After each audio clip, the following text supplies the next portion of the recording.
ዋና ዋና ዜና የቅማንትን ቀጠና ወደ ሁከት ለማስገባት የታቀደ ጥፋት አካሄድ ያለ ይመስላል ሲሉ የቅማንት መብት ተሟጋቾች ለጃኖ ቅማንት ሚዲያ ገለጹ። የጭልጋን ቀጠና ዳግም ለማስጨፍጨፍ ይመቸው ዘንድ የካራ ቡድን አደራጅቶ ቀጠናውን ሲያሳውክ የቆየ ካድሬ ቡድን ክፍል 2 ሴራውን ጀምሯል ተባለም። የሰላም ሚኒስትሩ ሁሉም የአማራ ክልል ዞኖች በጣም ሰላም ናቸው ሲሉ፣ በሌላ በኩል የክልሉ ርዕሰ መስተዳድር የጸጥታ ችግር ውስጥ ወድቀናል አሉ። ሰላም ጤና ይስጥልን ውድ አድማጭ ተመልካቾቻችን፣ በመከታተል ላይ የምትገኙት ጃኖ ቅማንት ሚዲያ ነው። አርዕስቶችን በማስቀደም የሰዓቱን ዜናዎቻችን ጀምረናል። ወደ ዝርዝሩ እናልፋለን። አብራችሁ ቆዩ።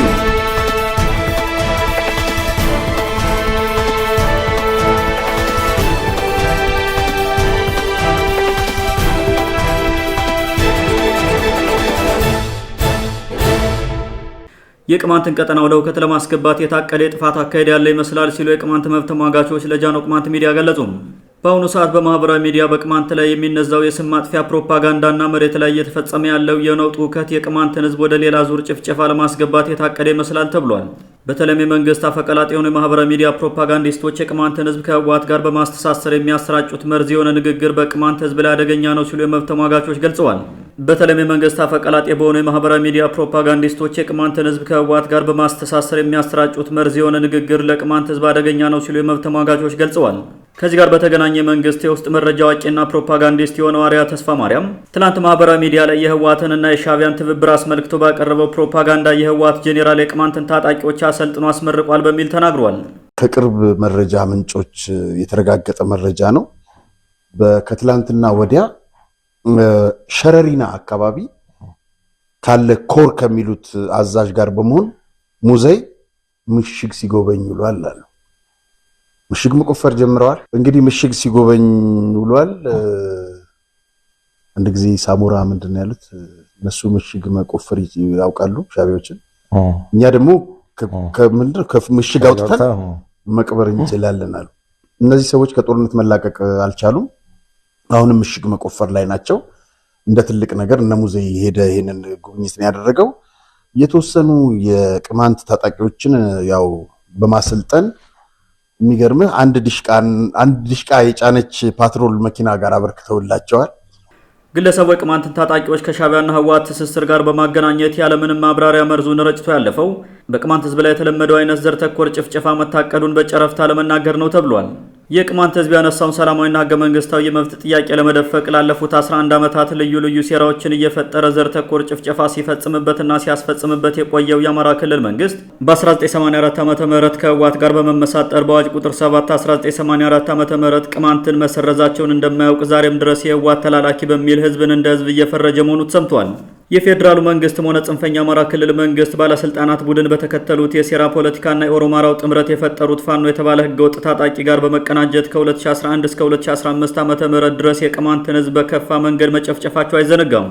የአማራ ክልል ጽንፈኞች በ2011 ዓ.ም ቅማንትን በመጠነ ሰፊ ዘመቻ ከመጨፍጨፋቸው በፊት በመተማ የቅማንት ቀበሌዎች የህወሓት ምሽግ፣ ዘመናዊ ማሰልጠኛና ከባድ መሳሪያ ያለ በሚል ክስ አቅርበው እንደነበርና ሲጣራ ምንም እንዳልተገኘ የገለጹልን የቅማንት መብት ተሟጋቾች ዛሬም ተመልሰው ከህወሓት ጋር ሲጣሉ ከህወሓት ጋር እያዛመዱ ማላዘናቸው የተለመደውን ሴራቸውን ለመፈጸም መዘጋጀታቸውን ያሳያል ብለዋል። የመንግስት ስርዓት የፈረሰባት ብልጽግናዊት ኢትዮጵያ በተደጋጋሚ ያላትን ጸረ ቅማንትነት በተረዳ ነገር እያሳየችን ነው የሚሉት አስተያየት ሰጪዎች መንግስት ችግሩ የታጠቁ ኃይሎች ከሆኑ በህዝብ ላይ ከመተኮስ ታቅበው ከታጣቂው ጋር ሊዋጋ ይገባል ብለዋል። በ21ኛው መቶ ክፍለ ዘመን ስልጣን እንቀማለን በሚሉና በመንግስት መካከል በሚደረጉ ውጊያዎች ሆን ተብሎ ንጹሃን ዜጎች ኢላማ ይሆናሉ የሚሉ ወገኖች የቅማንትን ህዝብም ሆነ ሌላውን ኢትዮጵያዊ ህዝብ በሰበብ አስባብ ለመግደል የሚደረገው ሴራ መቆም አለበት ብለዋል።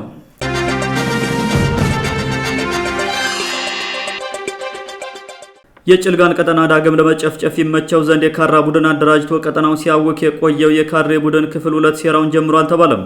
ከአማራ ክልል መንግስት ጽንፈኛ ባለስልጣናት ጋር በማሴር የጭልጋንና አካባቢውን ህዝብና የመብት ታጋዮችን ለመምታት ይጠቅማል የተባለውን የካራ ቡድን ስምሪት አቅዶ ሲተገብር የቆየው በነበራ ለማየ የሚመራ ባንዳ ቡድን የቅዱን የመጀመሪያ ዙር አጠናቆ ሁለተኛውን ዙር ለመፈጸም ዝግጅት ላይ ነው ሲሉ የመረጃ ምንጮቻችን ተናግረዋል። የካራ ቡድን ስምሪት ጸረ ቅማንት ፕሮጀክት 4 ክፍሎችን ያቀፈ መሆኑን የሚገልጹ ወገኖች ጸረ ሰላም የሆነ ጨካኝ የካራ ቡድን አደራጅቶ በህብረተሰቡ ዘንድ ስምሪት በመስጠት ልዩ ልዩ ወንጀሎችን እያስፈጸመ ህዝቡን ማማረር ከቻለም ታጋዮችን መግደል የቅዳቸው የመጀመሪያ ክፍል ነበር ብለዋል። ከዚህ ክፍል ተከትሎ የሚመጣው ሁለተኛው እቅዱ እርከን ባሰማሩት የወንጀል ቡድን እየደረሰ ያለውን ወንጀል ለማስቆም ህብረተሰቡ ከጎናችን ይቁም በሚል በተከታታይ ስብሰባዎችን እያካሄዱም ራሳቸውን የመፍትሄ አካል አድርገው ማሳየት ነው የሚሉት የመረጃ ምንጮች። በዚህ መሰረት ሰሞኑን አበራ ለማየ የተባለው ባንዳ ጭልጋ ውስጥ ከትሞ ከህዝቡ ጋር ተከታታይ ስብሰባዎችን እያደረገ ነው ሲሉ ገልጸዋል። ከተከናወኑ ስብሰባዎች መካከል ታጥቀው ወደ ጫካ የወጡት ሰዎች መንግስት ያቀረበውን የሰላም ጥሪ በመጠቀም በሰላም እንዲገቡ በማድረግ ቤተሰቦቻቸው ኃላፊነታቸውን እንዲወጡ የሚል ዋናው ነው ተብሏል።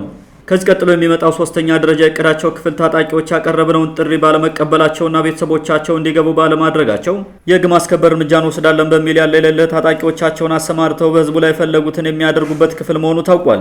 በዚህ ክፍል ህዝቡ ፈርቶ 69 ቀበሌ አዋጅን ተቀብያለሁ እንዲልና እንዲፈርም ሊያደርግ የሚችል ጭካኔ የተሞላበት ግድያም፣ ንብረት ማውደምና እስራት ይፈጸምበታል ያሉን የመረጃ ምንጮች የባንዳው ቡድን ለምን ጭልጋን ዋና የትኩረት ማዕከል አድርጋት የሚለውን አልገለጹም። ራሳቸው አደራጅተው ባሰማሩት የካራ ቡድን ህዝቡንና የመብት ታጋዮችን ወንጅለው የፈለጉትን የስልጣን ቦታ ለመያዝ የሚሯሯጡት ባንዳዎችና ተላላኪዎቻቸው ይህን ሁሉ ሴራቸውን ህብረተሰቡ ያውቅብናል ብለው እንደማያስቡ በርካቶች ተናግረዋል። በዚህ ሰይጣናዊ የሴራ ዕቅድ አፈጻጸም ሂደት ውስጥ አቶ አውግቸው ማለደ የተባለው ወዳደርም ግንባር ቀደም ተዋናይ ነው ያሉን የመረጃ ምንጮች የሰሞኑ የሰላም እጦት ስብከት የዕቅዱ ሁለተኛ ክፍል ላይ መሆናቸውን በሚገባ ያመላክታል ብለዋል። ችግር ፈጥሮ ራሱ የችግር መፍትሄ ይዞ በመምጣት ህዝብን ግራ ካጋባ በኋላ የ69 ቀበሌ አስተዳደር መስርቶ ስልጣን ላይ ፊት ለማለት ያቀደው የባንዳ ቡድን ሰሞኑን እንቅልፋቶ ሌት ተቀን ሰላም ናፈቀን እያለ መሆኑ ለህዝብ አስቦ አይደለም ተብሏል።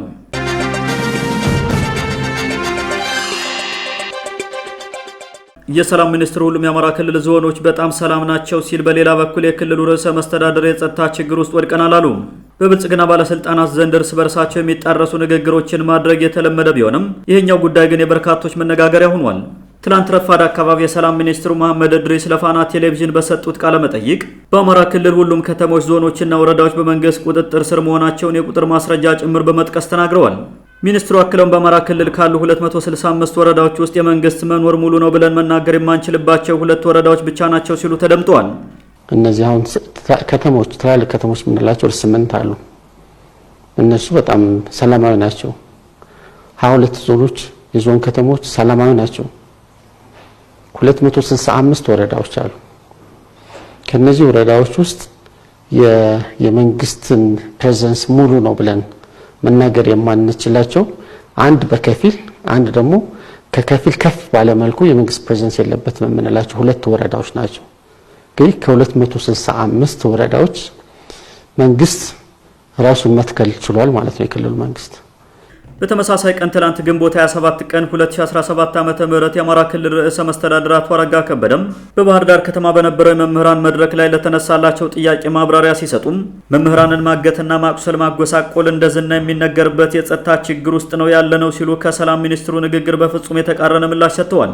የሰላም ሚኒስትሩ በአማራ ክልል ከሚገኙ ከ4000 በላይ ቀበሌዎች ውስጥ ከ80 በመቶ በላይ በሚሆኑት የመንግስት መዋቅሮች ወደ ነበሩበት ተመልሰው መሰረታዊ አገልግሎት እየሰጡ መሆናቸው ሲጠቅሱም አቶ አረጋ ከበደ በበኩላቸው በክልሉ ባለ ጸጥታ ችግር ምክንያት ከ60 በመቶ በላይ ተማሪዎች ከትምህርት ገበታ ውጭ ሆነው ህልማቸው መጨናገፉን ገልጸዋል።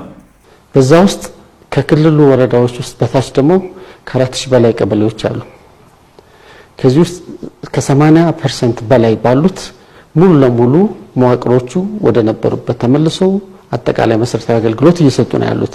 የሁለቱን ባለስልጣናት የተጣረሱ ንግግሮች የተመለከቱ አንዳንድ አስተያየት ሰጪዎች በበኩላቸው የብልጽግና መንግስት ባለስልጣናት እንዲህ አይነት ንግግሮችን ሲያደርጉ የመጀመሪያ ለመሆኑን ገልጸው አስገራሚው ነገር ደግሞ በተመሳሳይ ቀን በተመሳሳይ የመንግስት ሚዲያዎች መተላለፉ ነው ሲሉ ተችተዋል። ከክልሉ ፕሬዝዳንት በላይ የሰላም ሚኒስትሩ ንግግር አስገርሞናል የሚሉት አስተያየት ሰጪዎች በክልሉ በተከሰተው ስርዓት አልበኝነት ምክንያት ሁሉም ማህበራዊ፣ ኢኮኖሚያዊና ፖለቲካዊ እንቅስቃሴዎች በተስተጓጎሉበት፣ ዜጎች ወጥተው ለመግባት በተቸገሩበትና በከፊልም ቢሆን የክልሉ መንግስት የጸጥታ ችግር መኖሩን ባመነበት ሁኔታም የቀበሌና ወረዳ ቁጥር ሳይቀር ጠቅሶ ክልሉ ከ2 ወረዳዎች ውጭ ሙሉ ለሙሉ ሰላም ነው ብሎ መናገር ምን ያተርፍለታል ሲሉ ትዝብታቸውን አጋርተዋል። ውድ አድማጮቻችን ለዛሬ የነበሩ ዘገባዎችን ይመስሉ ነበር። መልካም ጊዜ ይሁንላችሁ።